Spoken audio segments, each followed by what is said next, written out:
Hello everyone, welcome back to the Pikmin 3 commentary. Last time we saved Louis and Saved. I don't know We should have left him. It's like he's why. having cardiac arrest. Oh no, he's just sleeping. I thought he was like having a cardiac arrest. Oh I would have no, preferred him having a cardiac Louis arrest. having a heart attack. Oh no. Someone should do something about it. Not me, though. I'm not no. a doctor. Unfortunately his spacesuit's too thick to do CPR. Oh well, that's so sad. I'm sorry, I can't do CPR. I'm busy protecting everyone else by wearing my face mask. God. Oh god. You see, I mean, the Pikmin Pro tags have it right though by just having a full bubble over their faces. Can't get any safer than that. No, not really. I'm giving you that stink eye though if you're taking it off to sneeze. The Pikmin, however, do not follow social distancing. The red and blue ones do not wear masks, even though they have noses and mouths. Meath? No. It's mouths. It's mouths, yeah. I'm not the only one that ever thought about that. I was like, what's the plural on mouth? Here's the thing that confuses me. Are Pikmin plants or animals? They're Yes. plants. Right, so they breathe? I mean, Through their photosynthesis. maybe they breathe through their plant head thing, like the flower. They photosynthesize. Well, that's not the same thing as breathing, but never mind. For plants, it might as well be. Okay, if you as far as plants go, with functionality, biologically speaking, it's functionally the same. Oh, is it? Okay. Yeah. So, Louis, like, fucking blew a hole through that concrete wall, I would like to point out. So, if he can do that, I don't know why he got, captured by a spider in Pikmin 2. If he can fucking do that on his own. Also, you might notice that in the top right corner, we have no juice, because Louis stole all of it. He stole all our food. And so this You stole our only food. Yeah, and then if you do not get any more food on this day, you eat Captain Charlie. Wait, what? No, I'm kidding. This is the only day in the game. This was actually something I thought was really clever in the game, because if you're playing, even on a normal playthrough, if you're being fairly explorative, you probably have a good 10 or 20 extra days of food at this point, you know. So the time limit exists, but it's not really like strict in any sort of way. And then having Louis steal all your food and your time limit suddenly being brought to 0 is like really stressful. And I think that it actually does bring that kind of stress that the first game kind of is supposed to have. Because the first game, you have 30 parts that you have to get in 30 days. Honestly, that's not really that stressful. On the other especially hand, since you only need 25 in order to beat the game. On the other So- hand, it kind of feels like a punishment in the same way that, say, I forget which Tomb Raider it was, maybe Tomb Raider 3. They have this level select going on. So it presents a kind of illusion of choice in which you can, if you want, go to any level in a row. But there's one level you want to go to as early on as possible, because you get captured in that level and they take all your weapons and items away, and you never get them back. So Okay, thankfully you do get the food back when you find Louis again. Oh. Thankfully. Okay, well, that's good, because I was going to ask that. yeah, I was gonna say. And there's also a lot of easy food in this early area. Like, there's a strawberry down there that you'll find pretty easily, because this is the blue Pikmin tutorial area. So they want to teach you what blues do and whatnot. So there's like a very easy strawberry right in plain sight where it's just like, use the blue Pikmin to get this. Okay, so they want to scare you a bit, but not so much punish Okay. you. Yeah, That's fair. there's In a way. yeah, which I think works effectively as well. Like, I think it's a good way to up the stakes, and also, Because you do immediately hate Louis for people who haven't played Pikmin 2. yeah, but I think it works if you're completely unfamiliar with Pikmin, and it also works with people who are, because if you've played Pikmin 2, and you know that Louis is a gigantic fucking douchebag, so it's A, expected, and B, funny when he steals all your food. But if you haven't played it, then you're like, oh my god, Olimar's such a dick. I thought he was the hero of the first game.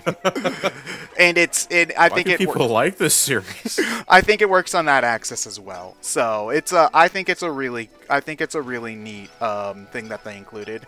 Now, granted, I don't think that they should do this like more than once. I think like they shouldn't even do it more than once. I think like they shouldn't do this same kind of thing again next time, if only just because it will ruin the surprise factor and thus it won't be as funny or effective. Yeah. But I think it does work that way.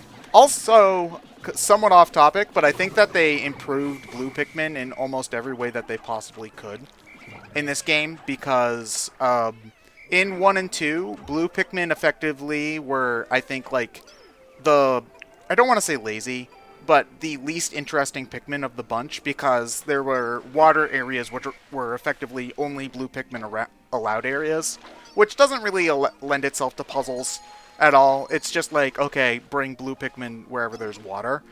Now there's some interesting dynamics where wing Pikmin will float above the water, but blue Pikmin can be under it, and also they can swim, so if you're ever fighting something, they can charge it upwards at things while under the water, which A, makes the levels feel more three-dimensional, which I like, and B, it just makes the water areas more interesting from an area of, oh, I just need blue Pikmin, to, okay, what parts do I use blue, which parts do I use wings, which is more effective. There are sometimes multiple ways to get stuff underwater, and it's just handled much better than in 1 and 2. It does turn it into an interesting looking layering situation.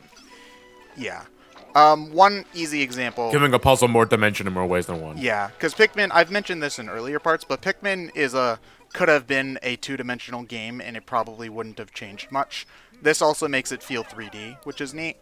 Like a puzzle, I think, I don't remember if we see it in this part, but like there's a point where it's just like, how do I get this fruit out from under here? And there's a gate block that you have to get wing Pikmin to, who will lift the gate out of the water so blue Pikmin can walk underneath the gate and pull the fruit through, which I think is just really cool.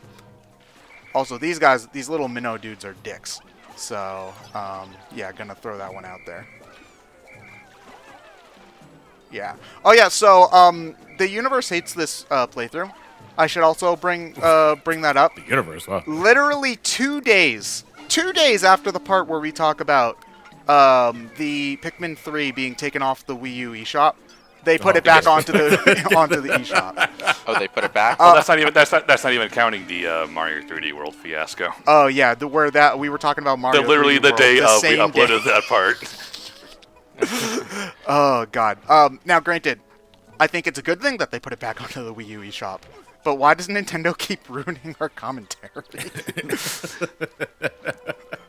And the problem is we can't even do it intentionally anymore because the universe is onto that. Yeah, if we were like, oh man, why doesn't Nintendo make F-Zero, right? Like, they're gonna know we're doing it, and they just won't. They won't make a new one. But Well, you know their motto: fun first, gamers first. Fuck BrainScratch. wait, does that mean that we are neither fun nor gamers? Just like it's kind of an odd shift in that third one there.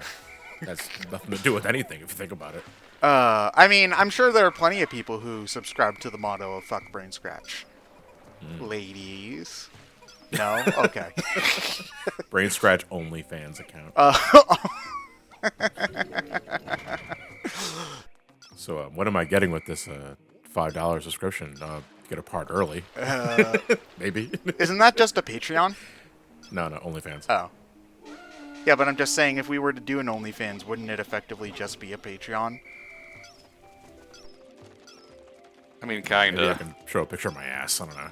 I'm going to smile and nod because I don't get this joke, because I've never heard of an OnlyFans.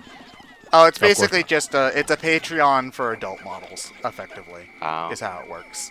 Yeah. So, you know, there's jokes and memes about it in the same way as, you know, the Pornhub memes of old. Actually, one of the funniest ones I saw for that was in the wild. When I was at school, in one of the stairwells, they had an ad for like their school app, for like the school app on your smartphone. And so they had a phone there with like a bunch of different apps. One of them was the school app. What a person did was they took a Pornhub sticker, that was the right size, and they covered over the school's app with the Pornhub sticker, so it made it look like the person had a Pornhub app on the phone. Which I think was pretty good, personally. So, yeah, that's my favorite Pornhub experience in the wild. I'll just say. Now, maybe I shouldn't word it like that. Maybe I should find a different way to word it. Never mind. Yeah, maybe. Oh my. Maybe you should. Yeah. But anyway, John, I think that you're underselling. I think that you could probably get more than $5 a month for ass pictures. Probably. Have you ever tried? I get fucked hard enough with games that I play. So. Oh yeah, YouTube. YouTube ad revenue fucks you hard enough that you don't need that. Is what you're saying. Yeah. Please support. Local Philadelphia boy gets fucked hard by ad revenue. Just put a Brazzers logo on the bottom right of the thumbnail just to really seal the deal. You show that. You show the YouTube graph on the bottom. Yeah. Oh, God. Please support your local content creators in this time. Turn off ad block. Or I guess buy YouTube. No, don't buy YouTube Premium. Don't give them more money. Just... Yeah, I don't know, man. Because, like, I get it. I get having ad block on, but... Especially with today, with Twitch announcing, we'll just randomly show ads on your streams for no reason. For that, just go ahead. I don't care. Because with Twitch, I don't really care anyway, because... most of my revenue is coming from subscriptions anyway. Yeah, can't remember the last time Twitch ad revenue ever mattered for that. Yeah. But so for that, like, I don't really give a shit about that. I don't think I'm making that much on the ad revenue anyway. But in YouTube, I don't know, it's a double-edged sword for me because ad revenue basically is my main source of income for that sort of shit. At the same time, I understand why people use ad block. But I don't want to tell you to subscribe through premium because, I think YouTube has a lot to improve on in terms of like its structure and all that sort of shit. So it's like, do you or do you not? I don't know. yeah. I mean, YouTube being shitty is a tale as old as YouTube. Well, a tale as old as Google's acquisition of it anyway. Yeah, pretty much. Which, God, that's got to be like, what, 2010 was when that happened? It was a while ago, yeah. When did they try to force Google Plus down our throats? Because that's basically what Oh happened. my God, I have not thought about Google Plus in 5 years. Neither has Google. So, Yeah, I mean, we're being fair. they pretty much gave up on that. In fact, I'm pretty sure there was one of those minor little dinky class action suits with regard to like personal information on Google Plus fairly recently. I think it was like the whole forced Google Plus integration is what ultimately led to its demise. Yeah. So Google gets this lawsuit, right? And their legal department is looking it over, and then they're just looking at all these things, and it's just like, I don't understand. What the fuck is a Google Plus? And then the case gets thrown out of court because it goes before the judge, and they're like, Google Plus isn't real. I've never heard of this shit. You're making that up. Case dismissed. You see, this is why you don't ever see normal lawsuits in the Ace Attorney universe, because it's just crap like that, considering the general competency level of those kinds of characters. Oh, could you play through an Ace Attorney game with the most mundane trials ever conceived by man? Defamation lawsuit or something. Yeah, defamation lawsuit. Yeah, maybe a traffic court violation or some other shit. Yeah, you get the traffic cop whose name is Cars Go Fast, and the person on trial is Jay Walker. See, that one works because that could actually be a name. Yeah.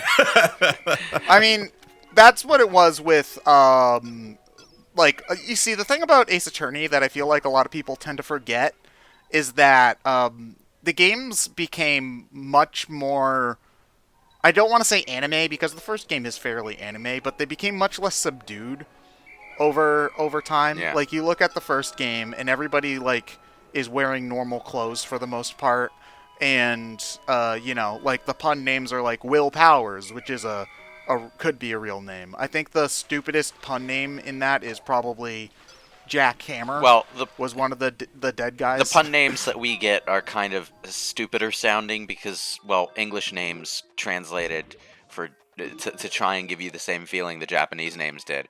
That's not to say that they weren't pun names in Japanese. They just sounded a little bit more like names. Like Phoenix Wright's last name was Naruhodo, which is I see. Yeah. Yeah, if I remember correctly, also the puns often have something to do with how the kana and the kanji for their name relate or something like that, which is something that you just can't translate into any and that makes language, any alphabet like ours. That makes it a sophisticated pun. Yeah. See, look at how smart we are.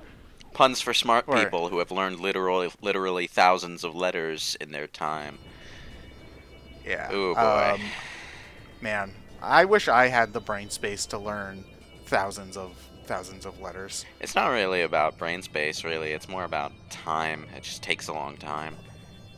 Yeah. I mean, granted, though, even with thousands and thousands of extra characters for specific words, English is still one of the hardest languages on the planet to learn over something like Chinese or Japanese because our rules don't matter. We supposedly have rules and then have half of them be not applicable. Yeah, we have rules, and then half the rules don't work half the time, and then the other half of the time they don't work the way they should. So fuck this language and everything about it. Well, that's what happens when you keep borrowing words from other goddamn languages. Like, okay, the British occasionally get on America's case for the way we pronounce herb with the silent H. But the reason we pronounce it that way is because the word came from the French, and we broke off from the British before they started pronouncing the H. So, yeah, now you know. Yeah. Yeah. Oh, Americans say football like stupid Americans. Yeah. Guess what? Country invented the word soccer? Huh? Guess what? Because it wasn't America. Fucking Brits, please. We love our UK visitors. Visitors? What the fuck? We love our UK viewers. Please try not to stumble on words if you're trying to insult language. Yeah. I mean, we do have a UK visitor in Garrus sometimes. UK viewers, please do not stab us, or we'll dump your tea into the ocean again. I mean, what? We'll see you next time for part... hold on, I don't remember. 15 of Pikmin 3. I can't speak and I can't count. This is boding well for me. Goodbye, everybody.